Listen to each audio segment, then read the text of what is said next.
Hi everyone, in this video I will show you that how you can download and install Bus Out game on your PC.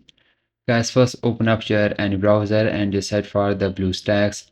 Now BlueStack website will appear on the top, so just open up this BlueStack website once you search for it. Now once you open up the BlueStack, here you'll see the option to download the BlueStack 10 on your PC. You can also download the BlueStack 5. Now start downloading the installer of BlueStack 10. Once it was downloaded, just open up the BlueStack installer. Now it will take some time, and once it was opened, you will see the option to install it. Just click on the install and download and install it on your PC. Yeah, so once it was downloaded and installed, the BlueStack launcher or the shortcut will add to your desktop. Just go to your desktop and just open up the BlueStack launcher. Now you'll see the BlueStack interface like this. Just click on the system apps you are seeing, then just open up the Play Store on your BlueStacks. And once it was open, just click on the search box.